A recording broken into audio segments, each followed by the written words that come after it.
Assalamualaikum warahmatullahi wabarakatuh. Okay, today our group here want to explain the result of our group work which focus on interpersonal communication. Let me introduce my group with the first speaker is Muhammad Ar-Rahman, and the second is Alif Midi Akbar, the third is Ina Agustin, and fourth Dila Widianti Saputri, 5 Hairunisa, and last is myself as moderator, that is Aulia Rifka. And then we hand it over to the first presenter. Assalamualaikum warahmatullahi wabarakatuh. My name is Muhammad Ar-Rahman. So here I'll be the first speaker. I'm gonna explain about interpersonal communication. So according to Terry and Franklin, komunikasi antar pribadi adalah seni mengembangkan dan mendapatkan pengertian di antara orang-orang. Komunikasi adalah proses menukar informasi dan perasaan di antara dua orang atau lebih dan penting bagi manajemen efektif. Komunikasi merupakan kegiatan yang sangat dominan dalam kehidupan sehari-hari. Namun, tidaklah mudah memberikan definisi yang dapat diterima semua pihak. Komunikasi antar pribadi adalah komunikasi yang berlangsung dalam situasi tatap muka antara dua orang atau lebih, baik secara terorganisasi maupun pada kerumunan orang. Menurut DeVito, komunikasi interpersonal adalah penyampaian pesan oleh satu orang dan penerimaan pesan oleh orang lain atau sekelompok kecil orang, dengan berbagai dampaknya dan dengan peluang untuk memberikan umpan balik segera. So, that's all what I can present to you. Hope it give you all some knowledge about interpersonal communication. Baik, di sini saya akan menjelaskan teori komunikasi antar pribadi. Ada 3 teori komunikasi antar pribadi. Yang pertama yaitu cognitive dissonance theory atau teori disonansi kognitif, merupakan salah satu teori terpenting dalam perkembangan psikologi sosial yang berkontribusi pada bidang komunikasi. Teori ini sendiri menekankan pada gagasan bahwa komunikator memiliki beberapa elemen kognitif dalam dirinya seperti sikap, persepsi, pengetahuan, dan kepercayaan yang salah terkait satu sama lain dan menyebabkan terjadinya suatu perilaku. Perilaku terjadi karena adanya salah satu elemen kognitif yang bertentangan dan menimbulkan suatu ketidaknyamanan atau pergolakan batin. Sederhananya, kita merasa jika apa yang kita lakukan dengan prinsip hidup kita berbeda, maka kita memikirkan perilaku apa yang harus dilakukan untuk menghilangkan ketidaknyamanan itu. Nah, selanjutnya yaitu teori of communication competence. Berbicara mengenai kompetisi dalam komunikasi antar pribadi tak terlepas dari teori of communication competence atau teori kompetensi komunikasi, atau teori yang digagas oleh Brian Sibberg dan William Support. Ini secara umum membahas bagaimana kompetisi seorang berpengaruh pada proses komunikasi yang dilakukan dengan orang lain. Misalnya, sebagai orang Indonesia, kita paham jika menggeleng itu merupakan bahasa non-verbal yang menunjukkan ketidaksetujuan. Namun karena kita banyak bergaul dengan orang India, kita juga mengerti bahwa makna menggelengkan kepala bagi mereka berbeda dengan orang Indonesia. Bagi orang India, menggelengkan kepala dilakukan untuk mengiyakan atau menandakan kita mengerti sesuatu. Ketika kita berbicara dengan orang Indonesia, kita akan menggeleng untuk menunjukkan ketidaksetujuan. Sebaliknya, ketika kita berbicara dengan orang India, kita akan menggeleng untuk mengiyakan. Kemampuan dalam mengidentifikasi makna menggeleng, pengetahuan mengenai kapan dan bagaimana hal tersebut harus digunakan, dan juga motivasi untuk menerapkannya merupakan wujud dari kompetensi kita dalam berkomunikasi. Selanjutnya yang terakhir yaitu symbolic interaction theory. Symbolic interaction atau interaksi simbolik merupakan teori dengan perspektif sosiologi yang dikembangkan oleh George Herbert Mead yang berfokus pada diri atau the self dalam interaksi dengan masyarakat. Melalui teori ini, kita akan diajak untuk terjun ke dalam pemaknaan diri sendiri dan lingkungan sosial melalui komunikasi antar pribadi yang dilakukan dan juga komunikasi intrapersonal. Pemaknaan terhadap diri sendiri dipengaruhi oleh interaksi dengan orang lain. Dengan melakukan banyak komunikasi dengan orang lain, kita dapat mengetahui peran dan makna diri. Kita juga menemukan makna mengenai orang lain dan fenomena yang terjadi di masyarakat berkat interaksi yang dilakukan. Misalnya, kita paham mencontek itu tidak baik karena orang-orang beranggapan demikian.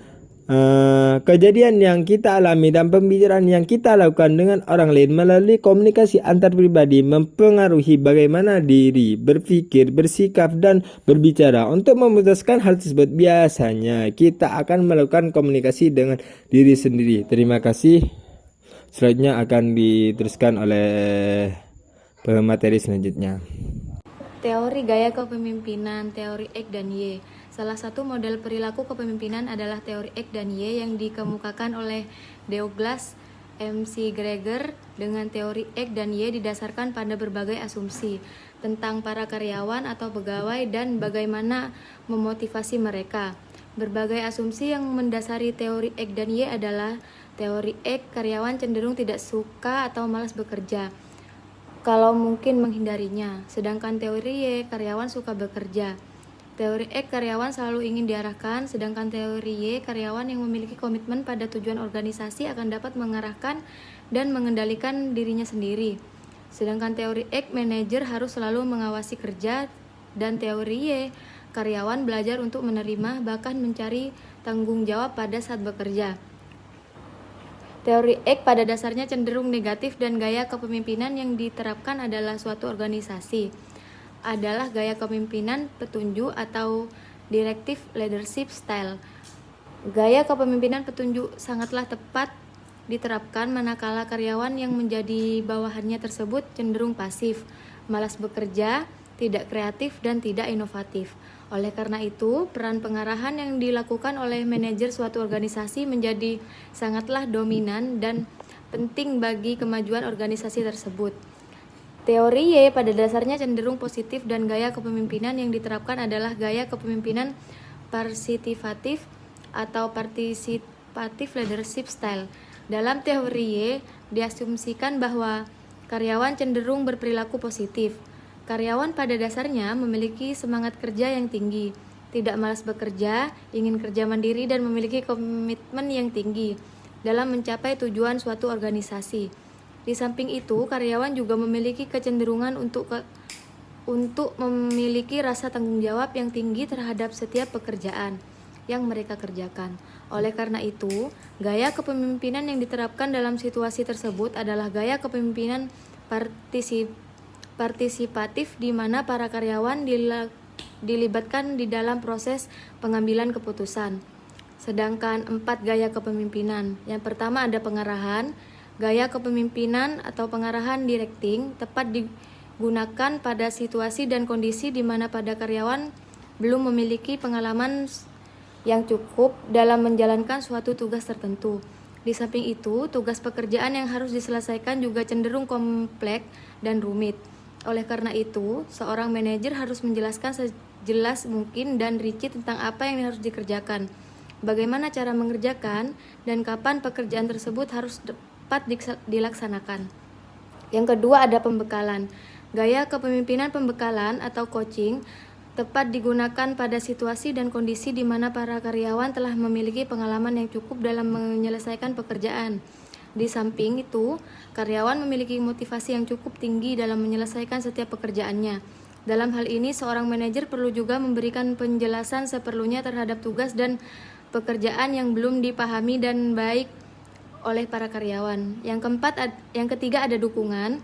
Gaya kepemimpinan dukungan atau supporting tepat digunakan pada situasi dan kondisi di mana pada karyawan telah mengenal teknik-teknik yang dituntut oleh telah mengembangkan hubungan yang baik dengan seorang manajer. Dalam hal ini, seorang manajer lebih banyak terlibat dalam berbagai keputusan kerja dan memperoleh berbagai masukan atau saran-saran pada karyawan yang sangat berharga bagi peningkatan prestasi kerja. Yang keempat, ada pendelegasian. Gaya kepemimpinan pendelegasian atau delegating tepat digunakan pada situasi dalam kondisi di mana para karyawan telah memahami dengan baik tugas-tugas pekerjaan yang harus diselesaikan, sehingga mereka layak untuk menerima pendelegasian tugas dari seorang manajer. Meskipun telah mendelegasikan sebagian tugas pekerjaannya, seorang manajer juga harus tepat melakukan pemantauan atau monitoring atas kinerja para karyawannya untuk memastikan bahwa mereka telah berada pada jalur sesuai dengan standar yang telah ditetapkan. Selanjutnya ada gaya kepemimpinan situasional. Menurut Harsey dan Blanchard, ada 3 kemampuan atau keterampilan penting yang perlu diperhatikan dalam menerapkan kepemimpinan situasional. Yang pertama ada keterampilan analitis. Keterampilan analitis merupakan keterampilan yang harus dimiliki oleh seorang manajer dalam melakukan evaluasi atau penilaian kinerja bawahan dalam melaksanakan pekerjaan mereka. Yang kedua adalah keterampilan fleksibilitas. Keterampilan fleksibilitas merupakan keterampilan yang harus dimiliki seorang manajer dalam menerapkan gaya kepemimpinan dalam situasi dan kondisi yang tepat berdasarkan hasil analisis yang tepat pula. Selanjutnya ada keterampilan komunikasi. Keterampilan komunikasi merupakan keterampilan yang harus dimiliki oleh seorang manajer untuk menyampaikan ide atau gagasannya kepada bawahan, termasuk bagaimana ia harus menjelaskan perubahan gaya kepemimpinannya kepada bawahannya. Selanjutnya ada kepemimpinan inti. Menurut Riegel dan Slocum, seorang manajer dinamis harus memiliki 5 kemampuan. Yang pertama ada pemberdayaan, yang merupakan kemampuan seorang manajer untuk berbagi pengaruh dan kendali dengan para karyawannya. Selanjutnya ada intuisi. Intuisi adalah keyakinan bawaan dalam diri seseorang mengenai sesuatu tanpa pertimbangan sadar. Yang ketiga ada pemahaman diri, merupakan kemampuan untuk mengenal diri sendiri, baik kekuatan maupun kelemahannya. Selanjutnya ada visi, merupakan kemampuan untuk berimajinasi pada situasi yang berbeda dan situasi yang lebih baik dengan cara bagaimana mencapainya. Dan yang terakhir ada kesesuaian nilai, merupakan kemampuan untuk memahami dan memadukan prinsip-prinsip organisasi dengan nilai-nilai karyawan. Baik, selanjutnya dilanjutkan kepada pemateri selanjutnya.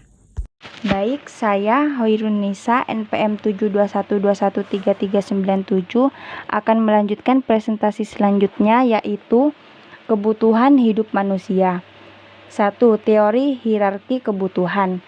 Teori hierarki kebutuhan yang dikemukakan oleh Abraham Maslow secara lengkap adalah sebagai berikut. A. Kebutuhan fisiologis. Kebutuhan fisiologis atau physiological needs merupakan kebutuhan tingkat pertama dan utama bagi mempertahankan hidup dan kehidupan manusia. Misalnya kebutuhan akan makan, minum, pakaian, dan perumahan atau tempat tinggal. B. Kebutuhan keamanan. Setelah kebutuhan dasar manusia dapat dipenuhi, maka manusia berupaya untuk dapat memenuhi kebutuhan yang lebih tinggi, yaitu kebutuhan rasa aman dan nyaman, atau safety needs, selamat dari segala macam mara bahaya yang akan menimpa manusia. Kebutuhan ini sangat diperlukan karena tanpa adanya rasa aman dari berbagai gangguan yang ada, manusia akan sulit melakukan berbagai kegiatan hidupnya. C. Kebutuhan sosial. Jenjang ketiga dalam teori Abraham Maslow adalah kebutuhan sosial atau social need. Pada dasarnya, kebutuhan sosial berkaitan dengan kegiatan kemasyarakatan, kemasyarakatan, bagaimana seseorang berinteraksi dengan orang lain di dalam suatu kehidupan bermasyarakat.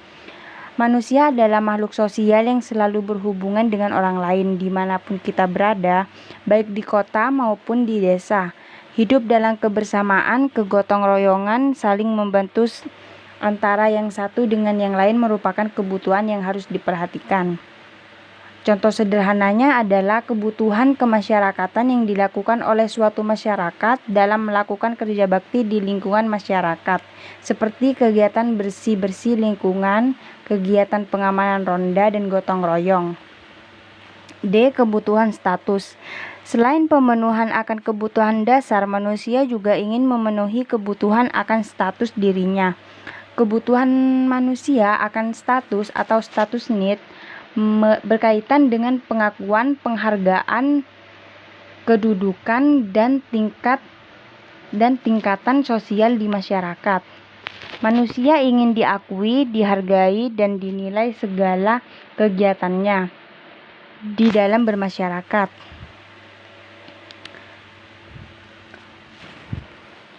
E. Kebutuhan aktualisasi diri. Kebutuhan aktualisasi diri atau self-actualization merupakan tingkat kebutuhan yang tertinggi menurut Abraham Maslow. Dalam hal ini, ditekankan adalah bagaimana seseorang mampu mengaktualisasikan dirinya dalam berbagai kegiatan yang mampu menumbuhkan suatu kreativitas, inovasi-inovasi baru, maupun mampu menunjukkan sikap kearifan dan kebijaksanaan dalam mengambil suatu keputusan-keputusan penting dalam suatu organisasi. 2. Teori dua faktor. Sementara itu, pendekatan lain yang digunakan untuk mengetahui sumber motivasi seseorang dalam menyelesaikan suatu pekerjaan dikemukakan oleh Frederick Herzberg dengan teori dua faktor atau motivasi kesehatan. Teori dua faktor yang dikemukakan oleh Herzberg pada dasarnya merupakan pengembangan dari teori kebutuhan berjenjang dari Abraham Maslow. Menurut teori dua faktor Herzberg, dalam menunaikan tugas atau pekerjaannya, karyawan sangat dipengaruhi oleh dua faktor penting, yaitu faktor dissatisfiers atau hygiene dan faktor motivator.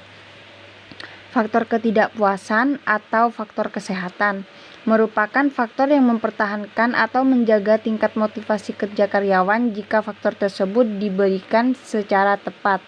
Jika faktor kesehatan tersebut diberikan tidak tepat, justru akan berdampak pada menurunnya semangat atau motivasi kerja karyawan. Sementara itu, faktor pendorong merupakan faktor penting yang mampu memberikan dorongan atau motivasi kerja bagi para karyawan. Secara lebih rinci, beberapa komponen penting dalam teori dua faktor tersebut dapat dikemukakan sebagai berikut, yaitu 1. Faktor hygiene atau sumber ketidakpuasan kerja. 1. Kondisi kerja. 2. Kebijakan perusahaan. 3. Supervisi gaji. 4. Hubungan dengan rekan kerja. 5. Status. 6. Keamanan kerja. Dan 7. Kehidupan pribadi. Sedangkan faktor motivator atau sumber kepuasan kerja yaitu 1. Pekerjaan itu sendiri. 2. Tanggung jawab. 3. Pengakuan prestasi. 4.